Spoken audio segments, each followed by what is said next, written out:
Yeah. Well, I love that groove.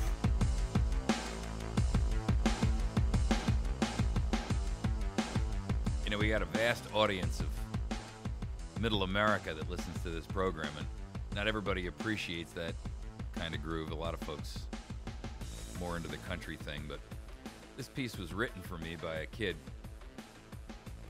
in Romania, of all places. And he's allowed me to copyright it for the show. So, but I like it, and this is my show, and so therefore I can pretty much play any piece I like. Because it's mine, I can do it if I want. You don't like it, you only got to listen to it for about, 30 seconds in the beginning and end of each segment. So there's an article this morning out in cnsnews.com and another one out there by FT, which for whatever reason they won't let you copy a link from their website and post it up on yours, even though you give full attribution, which I always do. But whatever. In FT's article, they talk about the amazing and stunning fact that Republicans and republicanism, I shouldn't say Republicans, but republicanism is on the rise again in the United States. In other words, the pendulum is swinging back, and they can't quite grasp the concept of why. Well, the truth is actually quite easy to understand. The problem is, and the reason that we have a split here in what Republicans actually stand for is because there's a lot of folks that are stuck on the mantra that, Republicans represent some aspect of the political beliefs and agendas of the average person. That's not the truth. The problem is that Republicans are actually running for the same things as the democraps. And they can't articulate another way to befuddle the masses. When you have the article for CNS News, which is a great website, by the way, if you want an awesome alternative media site to go to that separates you from the Fox Newses and the Wall Street Journal, New York Times, the Philadelphia Inquirer, and all those papers, and the CNN and normal media, CNS News, that's Charlie November Sierra News.com, is a great place to go.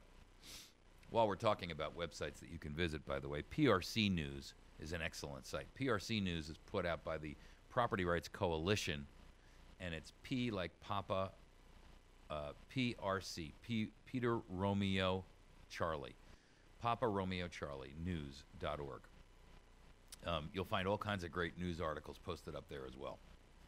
But what they're talking about here in this article is Republicans say what they're running against, but not what they're running for. And the reason is because if they ever truly exposed themselves for what they were running for, it would be clearly evident to everyone that the end game of all of this nonsense is the same. Your enslavement. I mean, they're not... Look, both parties are looking for the same exact goal. Your capitulation, dependency, and enslavement. Your dependency upon government and them for your livelihood, your permission to operate, act. The truth is, the Republican Party has not figured out a way that they can describe a better way to... You remember the old phrase, if you can't dazzle them with your brilliance, baffle them with your BS. You remember that phrase? Well, the problem is that we've now reached the point at which, if you look at it on the curve, the two parties have actually converged. I mean, they're no longer parallel. Think of it like a highway that's divided by, an island, right? And that highway... the delineation between the two lanes is very clear. It's divided by this, big, broad swath of grass. But at some point in time, when you get out of the urban areas and you get into the more rural locations, or they have a little less highway area to build on, suddenly those two lanes and begin to converge. They begin to come closer together. And at some point in time, the island gets narrower and narrower and narrower, and suddenly it evaporates or disappears, and you've got, 4 lanes that are now side by side, separated only by a piece of paint. That is exactly where we are. They are running for the same thing. And the Republicans cannot figure out, for the life of them, another way to phrase their treason against America. And it is treason. You cannot hide it, ladies and gentlemen, when it is so blatant and obvious and apparent to anyone with eyes that want to see, with ears that want to hear, with a nose that chooses to smell the smoke and the flame as it licks at our feet. The agendas are the same, and the end goals are identical. Your subjugation, your dependency, and your ultimate enslavement. It's not a matter of pointing out differences, because there are no differences. We've reached the end of the line, where one philosophy can be separated from the other. From this point on, all of you are put on notice that both are enemies of the people. And now you know it. You can no longer sit idle and say, I just wasn't aware. You are aware. FT says the strange revival of Republican America.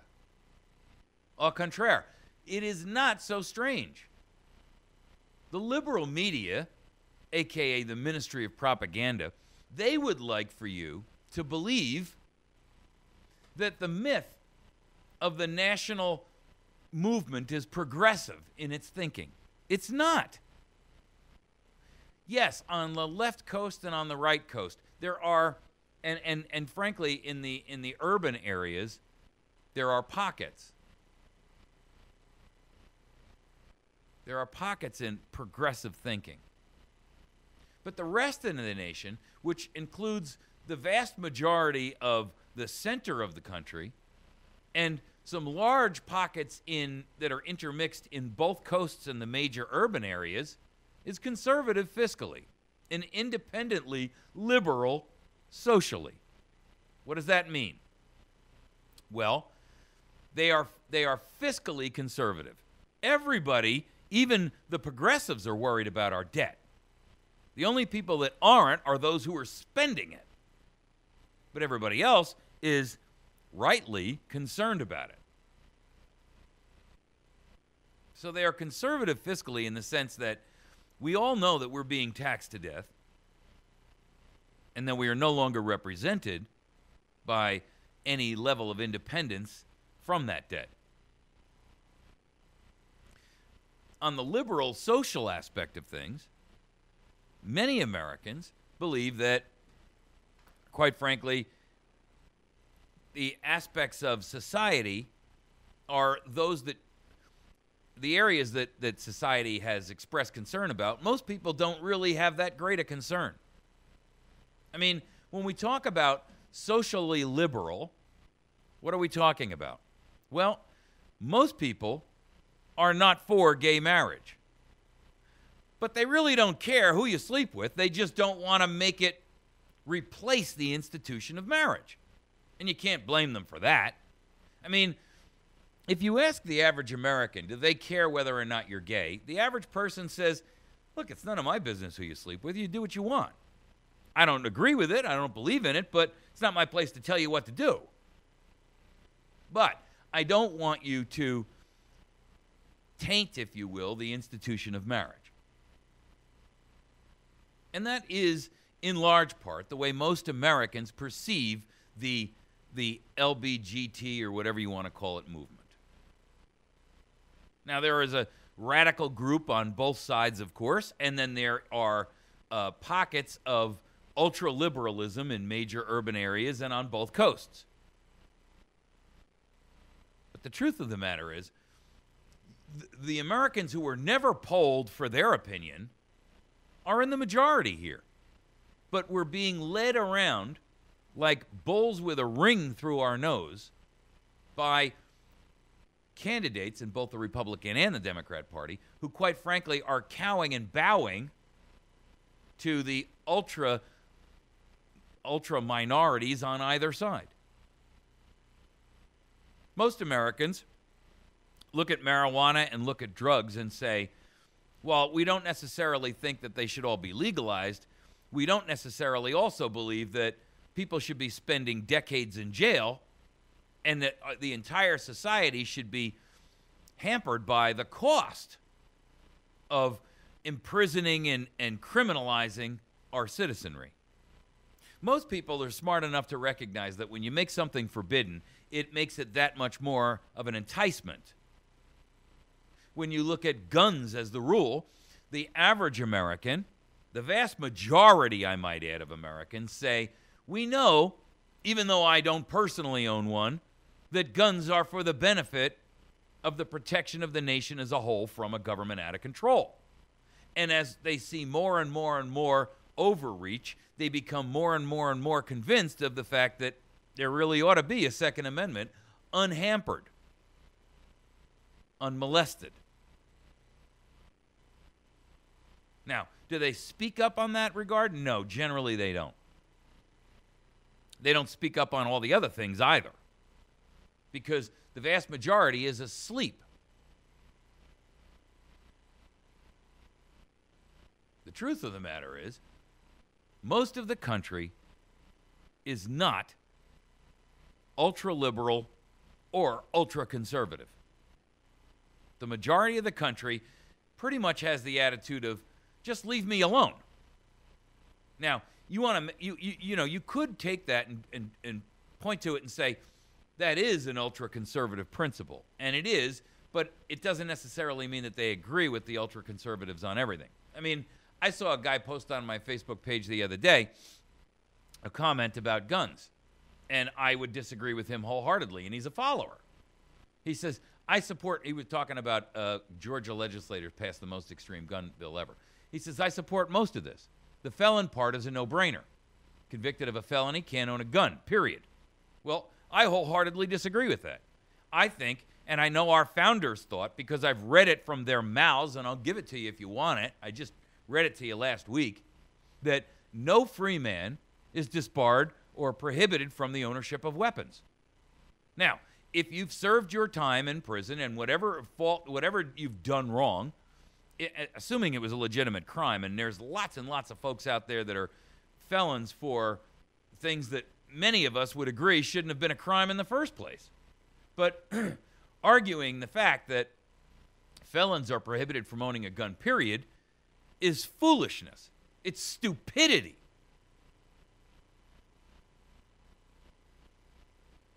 There is no prohibition, legal or otherwise, that states that a felon can't own a gun. If you do not get your rights back, then no matter what the crime, your felony is a life sentence. And a life sentence automatically falls to the Eighth Amendment of cruel and unusual punishment.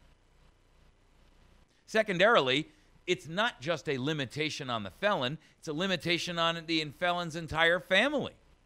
Because anyone who lives within the premise of that felon cannot own a firearm either. Their rights are restricted. Prohibited to them, in fact. Why? Because they don't want their family member to be placed back in prison on a charge of having access to a weapon.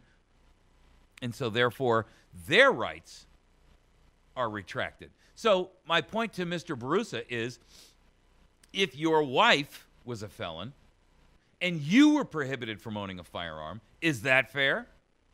Should your right to defend your household when your son or your wife or your daughter is a felon override your ability to have a weapon? I don't think it's as cut and dried as you'd like it to be. See, the truth is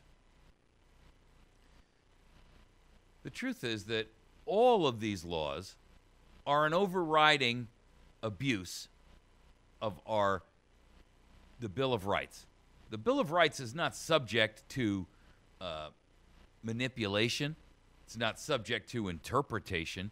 especially by a group of black-robed tyrants who have, for all intents and purposes, completely abdicated any aspect of their right or their duty or their obligation to stand up and stop the tyranny that's happening in our nation every day. You can't come up with enough arguments and justification to say the court doesn't have an obligation to stand up and stop this. They do. The design of the government was that each of the three members, or the three prongs, if you will, of the trident form of government would stand to keep the others in check. Now, the judicial portion can say it's not our place. But that's a fallacy. That's abdicating their responsibility, and it's quite frankly treasonous on their part to refuse to stop it. You know, I've heard the Supreme Court actually say, we don't think it's our place to get in an argument difference between the executive and the legislative. I disagree. I disagree wholeheartedly. I could not disagree more. It is your obligation to do that. When the government overreaches, whether it be the legislative or the executive, and reaches within or inside the domain of one of the other divisions, or it overreaches completely, and the legislature, as we now know, are completely helpless to stop it, then it is the judicial's obligation to step up and do something. The truth is, we're not seeing a strange revival of the Republican concept of government in America. We're seeing the fact that the progressives are surprised about it, that the pendulum has reached the apex of its swing, and it is now headed the other way. The truth is that the vast majority of Americans have said, we think this has gone far enough. Now, are they yet ready to take action? No. Has the damage been done? Yes. Is that damage so great that the pendulum may be stopped in mid-return? Absolutely.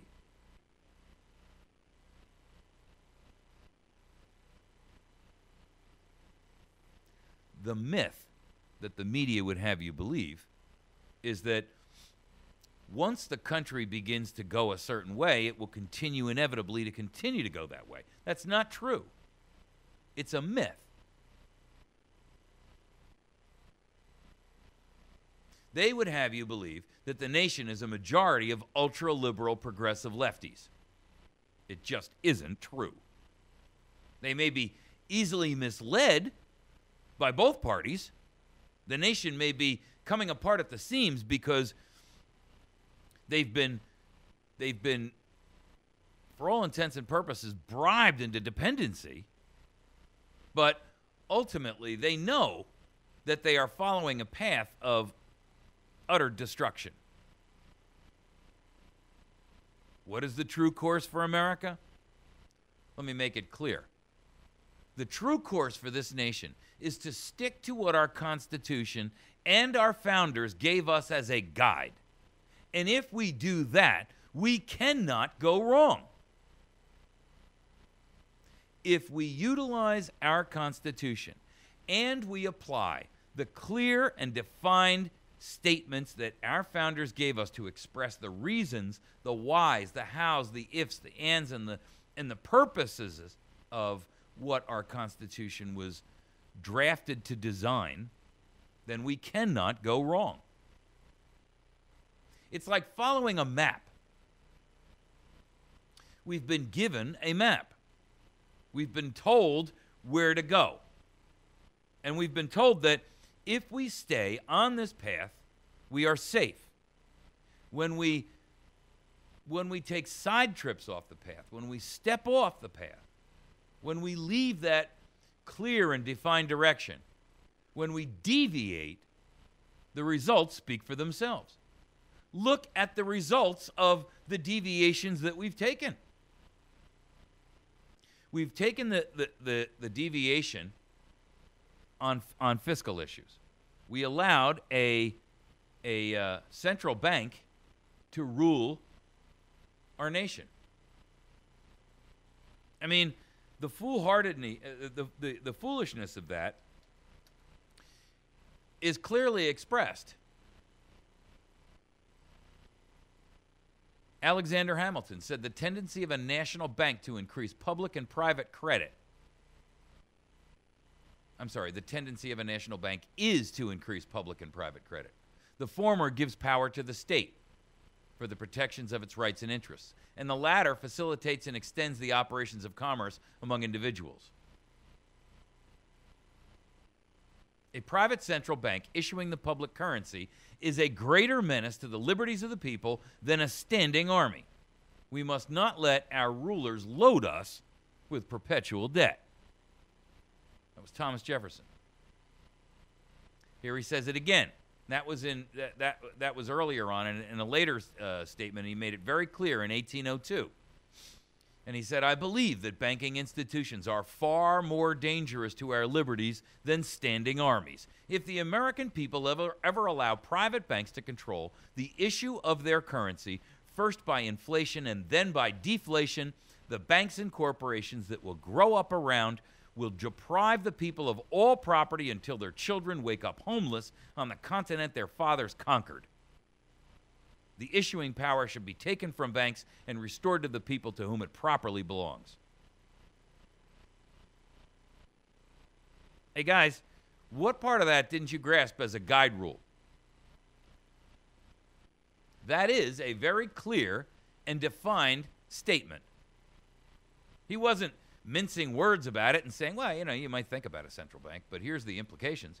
He said to allow a central bank is more dangerous than a standing army. And speaking of standing armies, that brings to mind the argument of the Department of Homeland Security. What the heck are they doing? Well, we're going to talk about that in our segment related to the copholgers who have, for all intents and purposes, infiltrated our nation and turned us into a police state. The truth is, if we simply stick to the Constitution and the pathway that our founders gave us as a guide, we cannot go wrong. When we deviate from that path, the results speak for themselves. The war on poverty, the war on drugs, all of that is turned into a mantle, an excuse, a cloak for tyranny. Nothing more, ladies and gentlemen. All right, we're going to take a break.